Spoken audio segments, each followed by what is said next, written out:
Hi, welcome all of you. इस channel में आप लोगों का बहुत बहुत स्वागत है। चारों तरफ पैंडेमिक का कहर चल रहा है, कोरोना का कहर जारी है, बट उसी में there is a silver lining in the form of SBI clerk recruitment notification. जो भी बच्चे एग्ज़ाम की तैयारी में लगे हुए हैं, नौकरी वाले तैयारी में, उन लोगों के लिए ये एक अच्छा न्यूज़ है। तो मैंने सोचा कि जो नोटिफिकेशन आया है आज ही आया, तो उसका एक तैयार करता हूँ प्रेजेंटेशन, जिसमें सारे हाइलाइट्स होंगे। काफ़ी लंबा चौड़ा नोटिफिकेशन होता है, बट हमारे मतलब की जो चीज़ें हैं मैंने सोचा कि वो आपके सामने प्रेजेंट करता हूँ। आपके सपोर्ट के लिए पीपीटी में स्लाइड्स बने हुए हैं, बट उसको एक्सप्लेन करना ज़रूरी है। तो सबसे पहले हम लोग देखते हैं कि ये नोटिफिकेशन क्या है। हम लोग बैंक में जो एंट्री लेवल है उसको क्लर्क के नाम से जानते हैं, बट यहाँ पर नाम थोड़ा चेंज किया गया है। डेजिग्नेशन दिया गया है जूनियर एसोसिएट, और ये रिलेटेड होता है कस्टमर सपोर्ट से और सेल्स से। कस्टमर को जो सर्विस प्रोवाइड की जाती है फ्रंट डेस्क से, वो जूनियर एसोसिएट उसको हैंडल करते हैं। साथ ही सेल्स प्रोक्योरमेंट में भी उनका रोल होता है। टोटल वैकेंसीज जो अनाउंस की गई है वो 5237 है, जिसमें से 5000 फ्रेश वैकेंसी है और 237 उसमें ऐड किया गया है बैकलॉग के थ्रू, जो वैकेंसीज पिछले रिक्रूटमेंट प्रोसेस में फिलअप नहीं की गई। सैलरी की अगर हम बात करें तो इसकी स्टार्टिंग बेसिक है 11,765, बट एसबीआई में एक एडवांटेज है कि एक साल पर जो इंक्रीमेंट मिलता है 655 रुपये का, वो दो इंक्रीमेंट इसमें पहले ही जोड़ के दिया जाता है। मतलब at the time of joining you will be getting 13,075 as your starting basic. ठीक है। अगर इन हैंड की हम बात करें, इसमें और भी कंपोनेंट्स जुड़े होते हैं, तो अगर जैसे डीए होता है, एचआरए होता है, वो सब थोड़ा कॉम्प्लिकेटेड कैलकुलेशन है जो ऑफिस वाले लोग करके आपको देते हैं। तो आपके हाथ में जो सैलरी मिलती है वो लगभग 28,000 रुपये मिलती है। इसमें थोड़ा प्लस थोड़ा माइनस हो सकता है depending upon your place of posting. अगर बड़े शहर में पोस्टिंग है तो थोड़ा पैसा ज़्यादा मिलेगा, और अगर मुफस्सिल जगह पे पोस्टिंग है तो पैसा थोड़ा कम मिलेगा। अगर हम प्रमोशन प्रॉस्पेक्ट की बात करें कि कैसा प्रमोशन का इसमें स्कोप है, तो काफ़ी अच्छा है। अगर आप क्लर्क लेवल से भी एंट्री लेते हैं तो जनरल मैनेजर के पोस्ट तक आप पहुंच सकते हैं, जो कि एक काफ़ी अच्छा एलिवेशन है इस करियर में। बट उसके लिए आपकी परफॉर्मेंस अच्छी होनी चाहिए, और साथ ही साथ जो इंटरनल एग्ज़ाम्स होते हैं उसको भी आपको क्लियर करना होगा।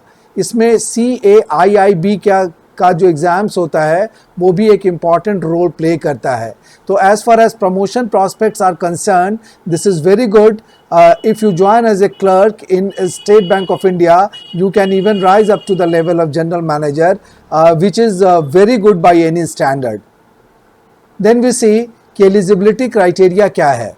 अगर एडुकेशनल क्वालिफिकेशन की बात करें तो 16 अगस्त 2021 तक आपको ग्रेजुएट होना चाहिए। मीन्स कोई भी ग्रेजुएट, चाहे वो किसी भी स्ट्रीम का हो, इस एग्ज़ाम को दे सकता है। अगर एज की बात करें तो 1 अप्रैल 2021 को आपकी एज 20 साल से कम नहीं होनी चाहिए और 28 साल से ज़्यादा नहीं होनी चाहिए। ये इम्पॉर्टेंट है। आपको 20 साल या उससे ऊपर होना है और 28 साल से नीचे रहना है 1 अप्रैल 21 को। अगर अपर एज लिमिट की बात की जाए तो कुछ रिलैक्सेशन दिया गया है ओबीसी को। ये 28 साल की जगह पे 31 साल तक इस एग्ज़ाम को दे सकते हैं, जबकि एससी और एसटी जो हमारे बंधु हैं वो 33 साल तक इस एग्ज़ाम को दे सकते हैं। जहाँ तक एग्ज़ामिनेशन फ़ी की बात है तो एससी एसटी कैटेगरी के जो हमारे कैंडिडेट्स होंगे उनको कोई भी फ़ी नहीं देना पड़ेगा। एक और कैटेगरी है पीडब्ल्यूडी वैसे लोगों के लिए यूज़ किया जाता है जिनमें जो शारीरिक रूप से जिनमें कुछ विकृति रहती है। They are called persons with disability. Hindi में इनको दिव्यांग भी कहते हैं। लेकिन जो जनरल कैटेगरी के लोग हैं, जो ओबीसी हैं, या एक और सेक्शन है EWS, that is economically weaker section, आर्थिक रूप से जो कमज़ोर वर्ग है, उनको 750 रुपया देना पड़ेगा एग्ज़ामिनेशन फ़ी के रूप में। अब हम लोग देखते हैं कि इम्पॉर्टेंट डेट्स इसके लिए क्या हैं। तो अगर हम डेट ऑफ नोटिफिकेशन की बात करें तो वो आज ही है, 26 अप्रैल। एप्लीकेशन सबमिट करने का जो डेट है वो कल से शुरू है। 27 अप्रैल से लेकर 17 मई तक आप ऑनलाइन सबमिट कर सकते हैं स्टेट बैंक ऑफ इंडिया की वेबसाइट पे जाकर।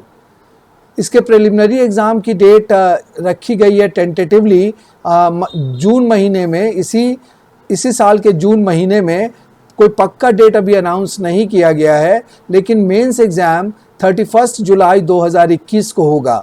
अगर 31 जुलाई 2021 को मेंस होना है तो डेफिनेटली प्रीलिम्स एग्ज़ाम को जून में होना ही होगा, but exact dates have not been announced. Final result की अगर बात की जाए तो उसका भी डेट अभी नहीं आया है। देन वी कम टू कि एग्ज़ाम क्या होता है, एग्ज़ाम का स्कीम क्या है। तो ये एग्ज़ाम 2 स्टेज में होता है। प्रिलिमिनरी एग्ज़ाम, ये प्रिलिमिनरी राउंड है जो कि स्क्रीनिंग के लिए यूज़ किया जाता है, और दूसरा मेंस एग्ज़ाम है। प्रिलिमिनरी एग्ज़ाम में जो चीज़ें होती हैं वो बताता हूँ। इसका 1 घंटे का ड्यूरेशन होता है, 100 मार्क्स का क्वेश्चन होता है, मल्टीपल चॉइस वाला क्वेश्चन होता है, ऑनलाइन एग्ज़ाम होता है, और इसमें रीजनिंग से 35 क्वेश्चन पूछे जाते हैं और 35 नंबर का ही होता है।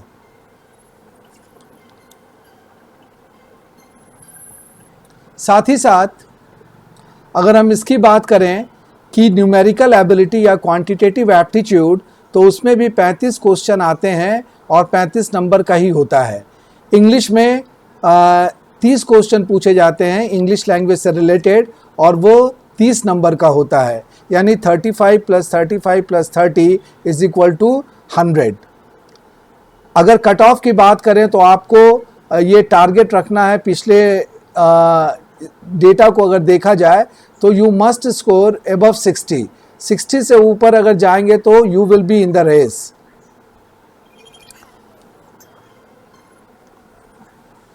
Then we come to section wise duration, कि किस सेक्शन के लिए कितना टाइम आपको दिया जाता है। तो तीनों सेक्शन के लिए, चाहे वो क्वांटिटेटिव एप्टीट्यूड हो, रीजनिंग हो या इंग्लिश हो, तीनों के लिए 20-20 मिनट मिलते हैं। मतलब 20 मिनट आपको मैथ वाले सेक्शन में ही रहना पड़ेगा, 20 मिनट आपको इंग्लिश ही डील करना होगा। Then there will be 0.25 negative marking for every wrong answer. अगर एक भी आंसर गलत हुआ तो उसके लिए 1/4 नंबर आपका कट जाएगा। इसीलिए it is always safer to not to do any guess work इस तरह के एग्जाम में नहीं चलता है। अगर आप गेस करेंगे तो you will be a loser. Then section wise cut off भी होता है, जिसको कि डिसाइड किया जाता है जब पेपर इवैल्यूएट होता है उसी टाइम में। देन मेंस एग्ज़ाम जो होता है वो अच्छे लेवल का होता है, लंबा भी होता है। इसका ड्यूरेशन होता है 2 घंटा और 40 मिनट का। इसमें 200 नंबर के क्वेश्चंस पूछे जाते हैं, जिसमें सेक्शंस होते हैं reasoning ability and computer aptitude. 50 question इसका होता है और 60 मार्क्स होते हैं। क्वांटिटेटिव एप्टीट्यूड अगर की बात की जाए तो 50 क्वेश्चंस 50 मार्क्स। जनरल इंग्लिश वहाँ पे 40 क्वेश्चंस का होता है और उसका भी 40 मार्क्स होता है। जनरल ऑब्लिक फिनेंशियल अवेयरनेस की अगर हम बात करें तो वहाँ भी 50 क्वेश्चंस है और 50 मार्क्स है। यानी कि यहाँ पे 4 सेक्शन है, 1 is reasoning, the other is quantitative aptitude, third है जनरल अवेयरनेस। लेकिन 2 चीज़ें इसमें एडेड हैं, एक तो कंप्यूटर का ज्ञान जो कि रीजनिंग वाले क्वेश्चन में पूछा जाएगा, और दूसरा फिनेंशियल मार्केट से रिलेटेड नॉलेज या बैंकिंग से रिलेटेड नॉलेज जो कि जनरल अवेयरनेस वाले सेक्शन में होगा। इसमें अगर हम ड्यूरेशन की बात करें तो 45 मिनट्स रीजनिंग के लिए, 45 मिनट्स मैथ के लिए, 35 मिनट्स इंग्लिश के लिए और 35 मिनट्स जनरल अवेयरनेस के लिए है। इसमें भी नेगेटिव मार्किंग है, इसमें भी 0.25 negative marking is there for every wrong answer. Questions जो होंगे वो मल्टीपल चॉइस के होंगे। साथ ही साथ इसमें जो दोनों एग्ज़ाम्स के जो लेवल ऑफ डिफ़िकल्टी हैं वो इजी टू मॉडरेट है। कोई बहुत डिफ़िकल्ट एग्ज़ाम्स नहीं होता है, लेवल इसका इजी टू मॉडरेट रहता है। इसके साथ एक अच्छी बात है क्लरिकल लेवल से इंटरव्यू को आजकल हटा दिया गया है, इंटरव्यू की ज़रूरत नहीं है। अगर आप प्रीलिम्स क्वालिफाई करते हैं, मेंस क्वालिफाई करते हैं, तो सीधा आप स्ट्रेट अवे आपको appointment letter State Bank of India की तरफ से मिल जाएगा। तो ये था बहुत ही अच्छा डिटेल्स जिसकी आपको ज़रूरत थी, जो कि मैंने आप लोगों के लिए डिस्कस किया। उम्मीद है कि ये वीडियो आप लोगों को पसंद आया होगा, और अगर ये वीडियो पसंद आया है तो इसको ज़्यादा से ज़्यादा अपने दोस्तों के बीच में शेयर कीजिए, लोगों के बीच में शेयर कीजिए, ताकि स्टेट बैंक ऑफ इंडिया में जो एक गोल्डन करियर है आपके सामने, वो उसका अवसर दूसरे लोगों को भी प्राप्त हो सके। I wish all of you all the best for this exam. Thank you all.